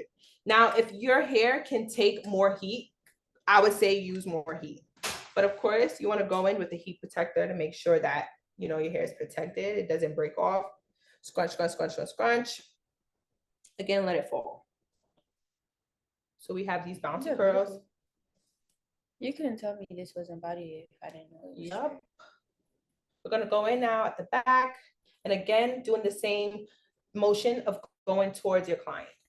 Somebody said, can you use Marcel irons on the hair to curl the hair? Yes, definitely. But with the Marcel irons, you have to make sure, again, your iron is not too hot. So the way we test the Marcel irons, you put it on your stove, or you put it in the iron that it comes in. The stove that it comes in, and you use a piece of paper towel, or you'd use a towel, and if it shows color, so if your towel starts to become brown, if your paper towel starts to become brown, then you know it's too hot. You let it sit, for a little while, and once your towels or your paper towels come back clear, then you know you're good to go with the Marcel iron. I prefer a Marcel iron. I was taught that in school. It's really good. The curls hold longer with the Marcel irons as well. But for beginners, I would say just use a regular curling iron. You can go to Target. Target has hot tools. Again, we're just going in.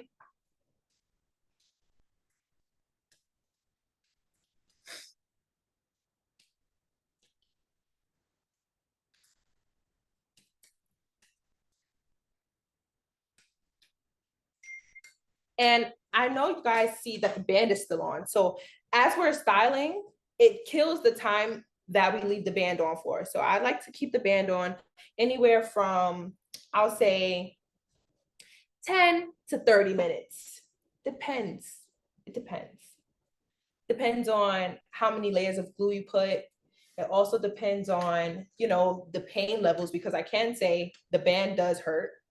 Don't want it. They do sell bands with air covers on it, but I feel like those aren't as effective as the bands without. I see that you're curling up, and I always make my curls like to the side, or does that make a difference? I would say yes and no. It depends. When you're curling to the side, are you curling towards yourself or are you curling? Well, no, I curl like for my right side. I'm curling it. I curl it backwards. My curls be trash. Curl it like this, like this. Yes. So that's the same way I curled this one in the front. Your curls don't be trash. Beautiful. I think it's just the way in which you're scrunching it and the way you're taming the curls afterwards. So I like to go in with the hairspray after I curl all of the hair, just to make sure that the curls last a little bit longer. Again, we want to keep, also, do you keep at the base of your curl? The base is the start of the hair. So we want to make sure if your base is not curled, your curls won't last. I don't. You should curl at the base. Let me know how that goes. I really want to know. We scrunch that, we also let it go.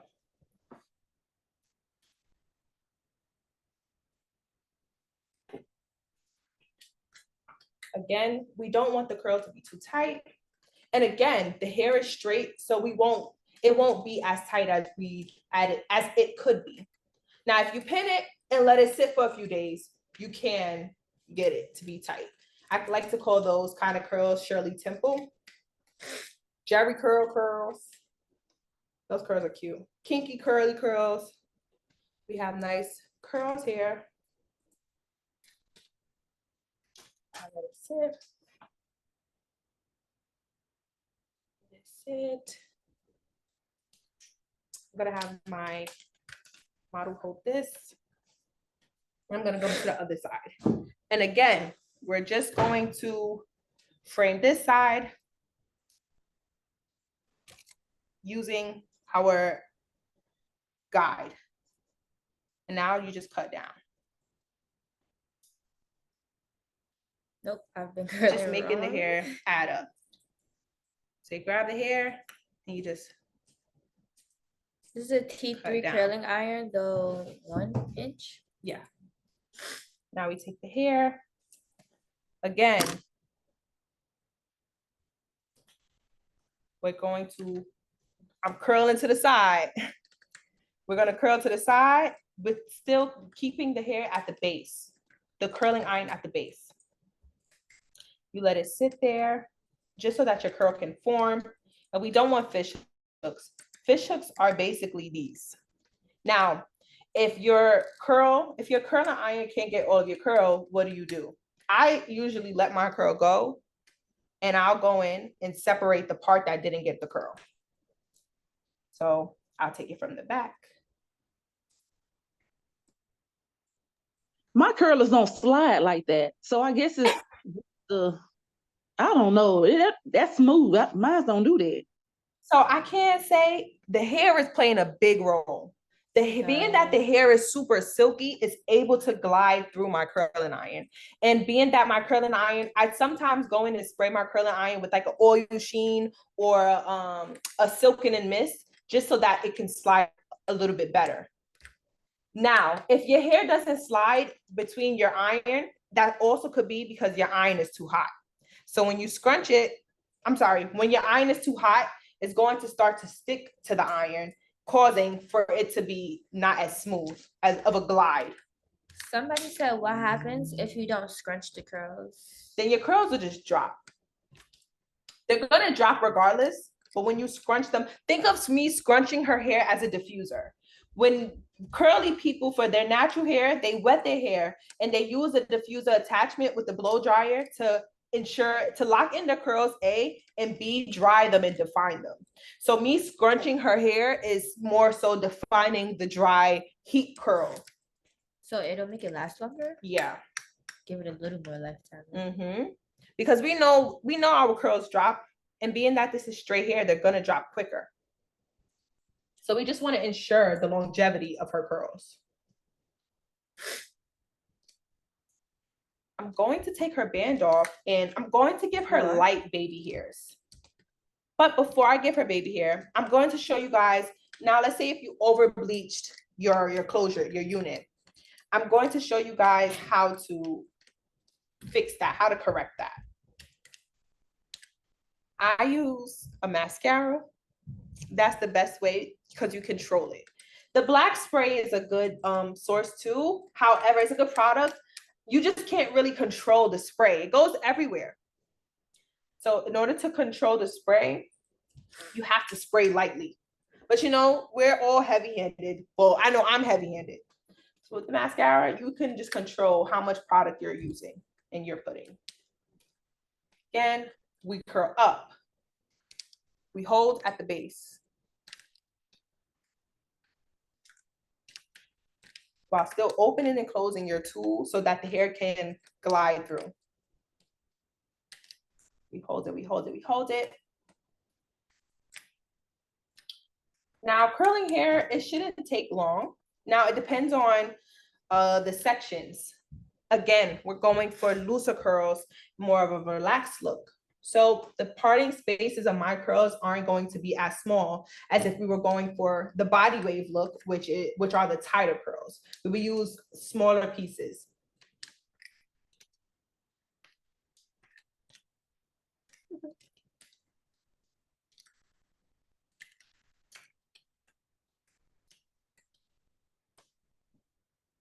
See, we're gonna close this up just to make it more natural.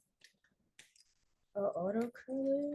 Another tip that I can put in, when you guys are doing your parts, I know sometimes people like to pluck their parts. That is never, when you bleach your knots, you don't have to pluck the part because it's already blonde or transparent, if you will. When you pluck the part, I find that it separates faster. So like someone said earlier, her lace starts to bald. With the plucked part, your part would start to get wider and wider and wider and wider. And we don't want that. So to avoid that, we can bleach the knots. Or if you really desire that look of the part being plucked, then go for it. Okay, me scrunch, scrunch, scrunch. Now, face framing is so important because if your client doesn't have a style that fits their face, it's just going to make them look out of place. And what I mean by that is a person with a small forehead can't necessarily. Okay. Okay, no problem. I'm just going to show them how to touch up the roots and we're wrapping it up.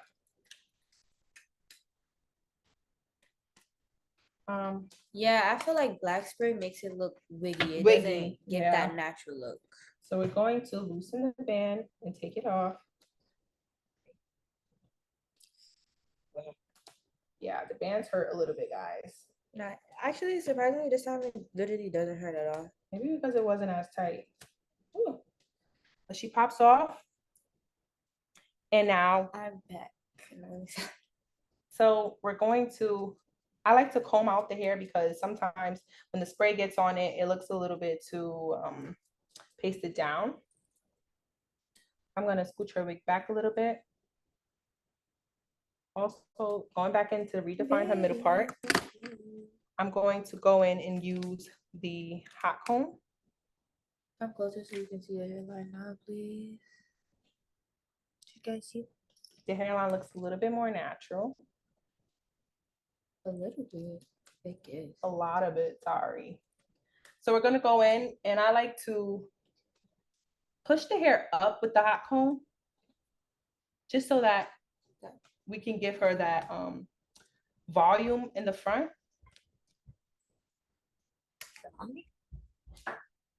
And I'm going to go in with my mascara. You slayed that lace. She definitely did. Well, that's a piece of hair there, but it gives scalp. I use just a regular mascara from the beauty supply store. And I'm gonna go in and just close up her part because it's a little bit too wide. I'm gonna start from this side. And you see already, we're getting smaller. We're getting smaller. So I'm now gonna go on the next side and I'm going to close it up.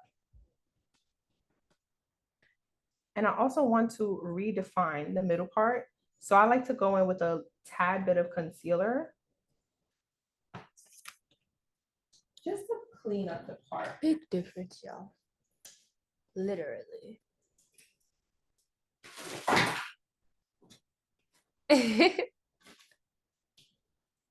Don't hurt him. Thank you. I'm going to use the end of my rat tail comb to do her part over because it's quick that way as well. So I'm just going to go in the middle and I'm going to take that and I'm going to, you can use a brush, but sometimes I find that the end of the comb is a little bit more precise. And I'm just going to go in and define her middle part. As you can see, we're getting a little bit more defined. And due to time, I don't have time to show you guys everything, but don't be afraid to go in and pluck a little bit more. I'm now gonna go in and comb out her curls so you guys can see the finishing product. Guys, her Instagram is Beauty Lens. It's with 3 Z's or 2? It's just 2, right? 3. I can't see. Watch out. I'm gonna comment it and pin the comment. So after we've gotten the hair all together, I'm now gonna go in and comb out her curls.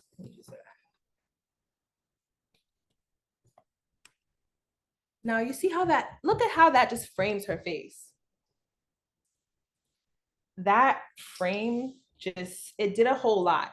You see how it looks bouncy. I don't know if you guys can tell, but the bounce is there. It's there. I go in sometimes with the makeup brush just to tap it in a little bit. And I also would go in with the spray and just tap the spray on the lace a little bit. Just to get rid of that little white cast. Sometimes the band, when it comes off, it leaves a bit of a white cast. So you see how that one side looks? And again, we didn't even pin these curls and they're still nice and bouncy. Us using the curling iron to go back underneath the curl we did to the front, I'm sorry, it's making it just look really good. I'm gonna comb this side out.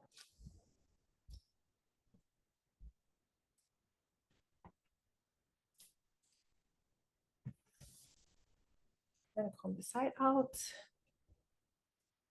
Holding the front, pinching the front so that it keeps that pinched look. But as you can see, do you guys see that? Do you guys see that? Beautiful. This is literally amazing. Like, it's giving lead. Period. We love the look to be pinched. Just bringing it to the front. Now, some of my clients don't like their hair to be too cut. So the minimal cutting that I did was just enough to make it look layered. Now, if you want more layers, you can go in and use more layers, of course. But she doesn't want too much layers. As of right now. She wants to get a good few wears of her wig while it's still nice and long, before we chop it up. Can hair clip-ins right there do the trick as well instead of pinching? Can you do it with like just free spray? You could do it with free spray. You could do it with these hair clips as well. You could bring it to the front, clip it, go in with the spray. Once again, spray it down, let it set. After you let it set, you can take it out and then your curl will still be there. I'm gonna let this set for a little bit so you guys can see what I'm referring to. They said you ate. Thank you. We're gonna did I sound like eating? Yes, you did. We're gonna take this and spray it through her hair. So what does this do? Does this hold the curl better? This holds the curl. So you see how it looks a little bit more, I feel like already that looks a little bit more defined. And it looks like it's going to last way longer than this side if we don't spray. And it looked like it kind of got away with the frizz. Yeah. This also could help with frizzing. That's the same Melt 2.0 spray that she used earlier. She said, yeah, because if you keep cutting, you get an 18-inch when you brought 22. Hopefully I can show you guys how to cut layers in hair with keeping your length. We just want to cut the weight off. OMG, that looks so good. 4+4. Thank you. So we're gonna let this go, and as you can see, it kept its hold. Yeah, you can see the difference. Okay. Do you guys have any questions? Yeah, there's probably like 5 minutes left. I have a question. Okay. Can you hear me? Yes, I can hear you. Okay, so from the beginning when you were talking about when it comes to putting the glue on, so for me, I tried different glues, but what happens with me, yes, I will say that I sweat a lot. So I'll be in the bathroom, I notice I'll get hot real quick and I cut on the fan. So when it comes to that part, I kind of understand that part a lot, so that definitely helped out. As far as foundation goes, to find the right blend, I have used Even, I have used Ruby Kiss. I use some of my own personal foundation depending on what time of the season it is, whether I'm lighter or darker. But a lot of times when I use my own foundation, it comes out great. But for some people that wear foundation, if your foundation is expensive, then it's like, no, I don't want to do the same thing. Exactly. So I would like to find a product that works great, because in store, I'll try different shades, different brands. In store, it looks great. When I get outside at home, use the product, I'm real orange. Okay. So it kind of makes me real frustrated, because it's like I spent the money on like 3 different products, and I get inside of my house in the bathroom. I'm looking, everything's melted, everything looks outside, and I get outside. I'm like, wait, no, take the lace off, wash it all over, and try to do it again, but it still gives an orange tint. So I was looking at the model from like my complexion. I'm a little bit more darker than her. So I use Ruby Kiss, but now I just started using my own foundation to do the blending. Can you recommend a good tint spray or mousse? Because I know a lot of people use Wig Dealer. Wig Dealer stuff is really good, but I live by, you can also try True Match.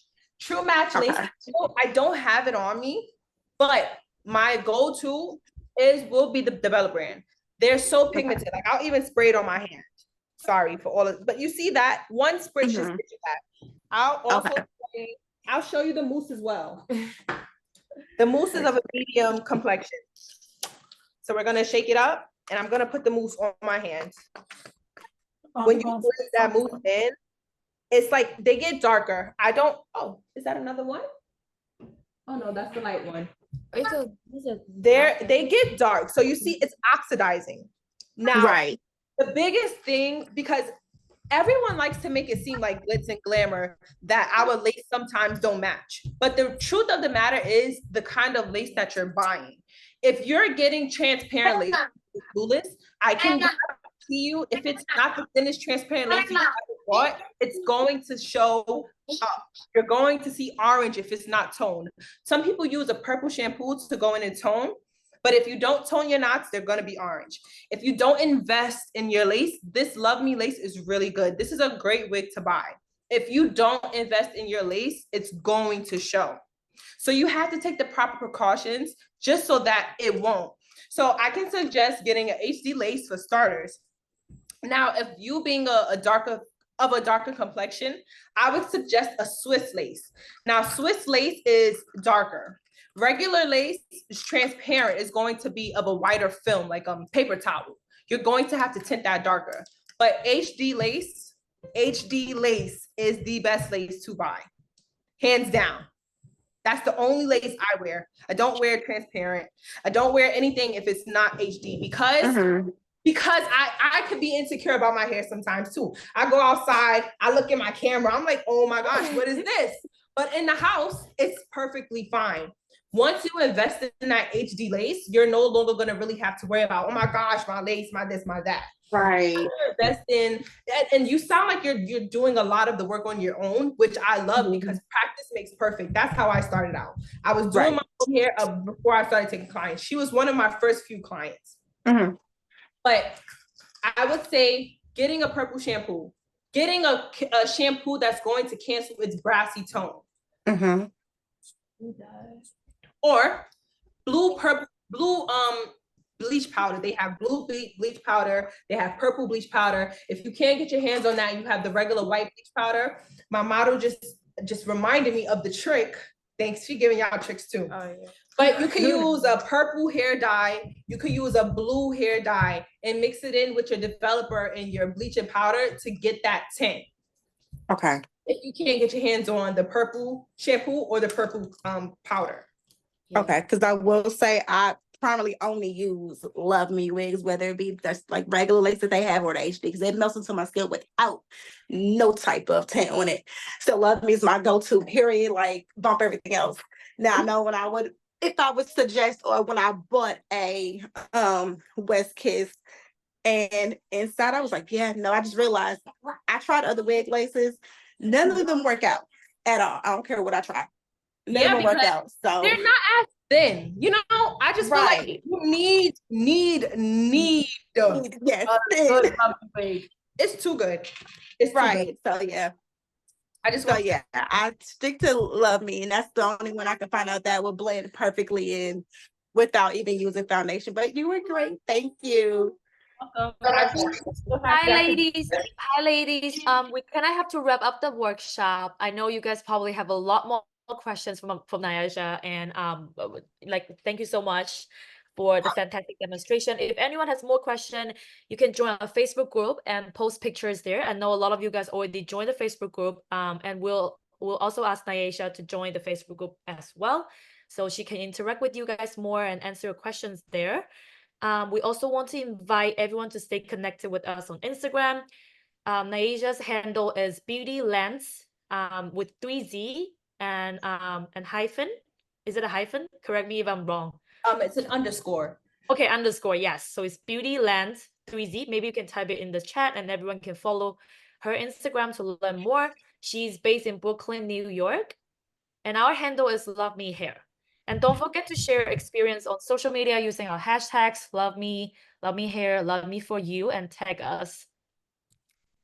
We also want to, invite everyone to join the Facebook group. The Facebook name is Love Me Hair Workshop. So if you search Love Me Hair Workshop, you will find the Facebook group. And yeah, we encourage everyone to share their thoughts, share tips, all things related to hairstyling in this group. And now I would like to ask everyone to turn on their cameras and let's take a good picture and video together. Let's all wave at the camera at the same time and smile on 1, 2, and 3. Cheese. Okay, that's perfect. Thank you guys so much. Now we have come to the end of this workshop. We want to thank every one of you for joining us tonight. You have made this workshop truly special. We hope you found this training and discussion valuable and that you're leaving with new skills, ideas, new friends, and connections. We're going to see you guys very soon. Before we sign off, here are a few important reminders. Please keep an eye on the email for our post-workshop survey. You have to complete the survey in order to confirm your Love Me Hair gift package. And thank you for being a part of the Love Me Hair community. We're incredibly proud of the diversity, creativity, and talent you all bring. We cannot wait to see the amazing things you continue to achieve. And have a wonderful night, everyone. Thank you so much. Bye. Bye. Bye. Thank you. Good Bye. night. Thank you. Bye. Bye-bye. Bye. Bye, Nyasia. Bye. It was nice to meet everybody. Thank you. Good Bye. night. Good night. Good night. Thank you Bye, so Mom. much. Good night. Good night. Bye, beautiful. Good night and thank you. You're so beautiful. Good night. Trudy. Oh, wow. This was so awesome. Certified in operating the equipment for I just want to make sure everybody's done. I gotta go figure out how to change my address.